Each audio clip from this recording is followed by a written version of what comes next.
আজকে আমি আম, কিশোরগঞ্জের বাংলাদেশের ঐতিহাসিক মসজিদ পাগলা মসজিদ ইসলামিক কমপ্লেক্স পরিদর্শন করার সুযোগ লাভ করলাম। এবং আপনারা জানেন এই মসজিদ প্রতি বাংলাদেশের আপামর জনসাধারণের একটা ভক্তি শ্রদ্ধা আছে। এই মসজিদকে কেন্দ্র করে ওয়াকফ প্রশাসনের আওতায় এবং কিশোরগঞ্জের জেলা প্রশাসক মহোদয়ের নেতৃত্বে এখানে একটা মাল্টিপারপাস কমপ্লেক্স হবে।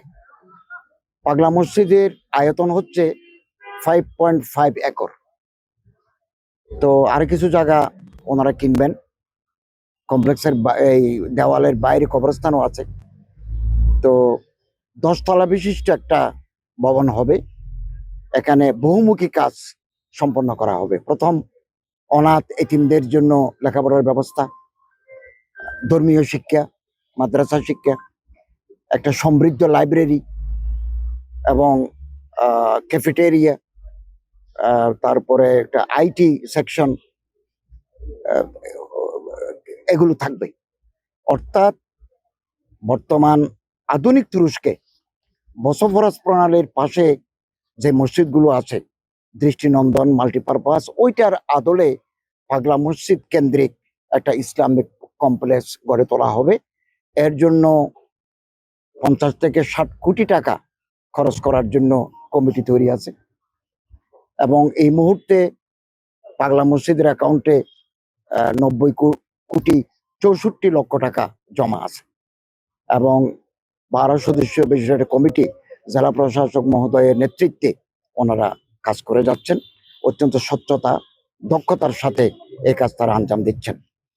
এবং আজকে আমরা এক্সিকিউটিভ বডির সাথে আলোচনা করেছি, যেহেতু এই 12 জন কর্মকর্তা সরকারি কর্মকর্তা, ওনাদের নিজস্ব জুরিসডিকশন আছে, নিজস্ব ওয়ার্কস আছে, ওনাদের আন্ডারে একটা সাব কমিটি গঠন করা হবে।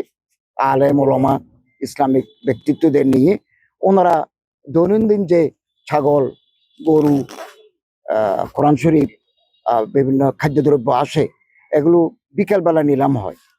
এই নিলামে ওই সাব কমিটির লোকেরা থাকবেন, ওনারা মিটিং করে এগুলো সিদ্ধান্ত নেবেন।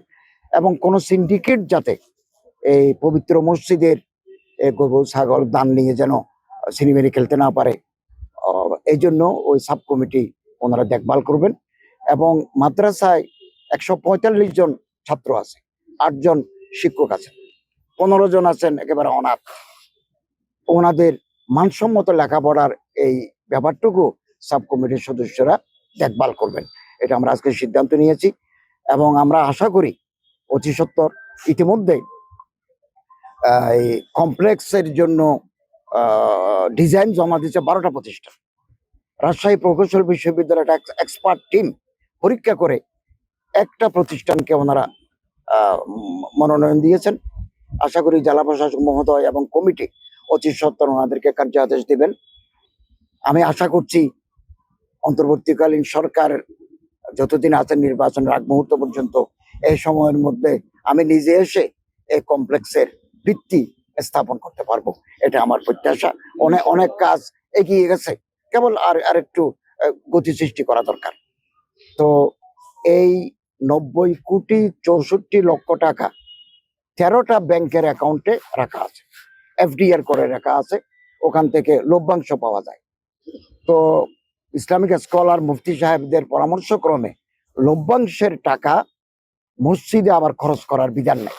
এটা দিতে হবে গরিব, দুঃখী, অনাথ, অসুস্থ, অসহায় মানুষদের জন্য।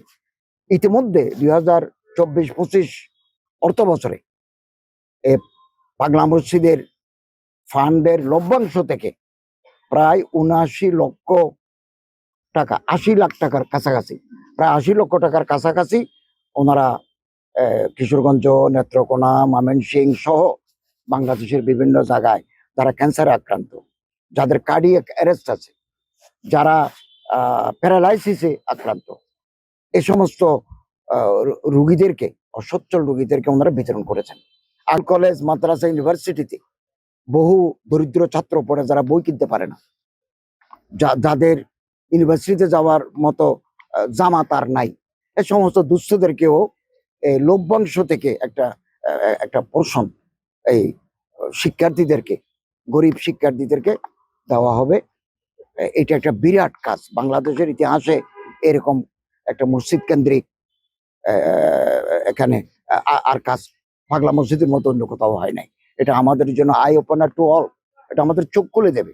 আমি চিন্তা ভাবনা করছি, আমার সাথে মাননীয় অক্ষ প্রশাসক মহোদয় আছেন, আমার মন্ত্রণালয়ের জয়েন্ট সেক্রেটারি আছেন, ডিসি মহোদয় আছেন। বিভিন্ন জেলায় এরকম মাজার কেন্দ্রিক, মসজিদ কেন্দ্রিক যত স্টেটগুলো আছে, ওখান থেকে আমরা একটা লভ্যাংশের একটা অংশ, লাভের একটা অংশ আমরা গরিব, দুঃখী, অসহায়, অভাবগ্রস্ত মানুষকে সহায়তা করতে চাই। তারে কিছু হামলা হয়েছে, এগুলো আইন শৃঙ্খলা রক্ষাকারী বাহিনীর কাছে রিপোর্ট আছে। আমি আন্তঃমন্ত্রণালয় আইন শৃঙ্খলা কমিটির সদস্য, এগুলো আমাদের প্রতি মাসে আলোচনা হয়। তো আমরা মাজার এবং মসজিদ কর্তৃপক্ষকে অনুরোধ করবো, আপনারা সিসি ক্যামেরা বসান। কোনো দুর্বৃত্ত যদি মসজিদে, মাজারে হামলা চালায়, তাহলে তাকে চিহ্নিত করা সহজ হবে। এবং ইতিমধ্যে বিভিন্ন জায়গায় মামলা হয়েছে, দু একজন কিছু মানুষকে গ্রেপ্তারও করা হয়েছে। তো সামাজিক সচেতনতা লাগবে। এগুলো আপনি একেবারে প্রতিটি মাজার আপনি পুলিশ নিয়োগ করবেন কোথায়?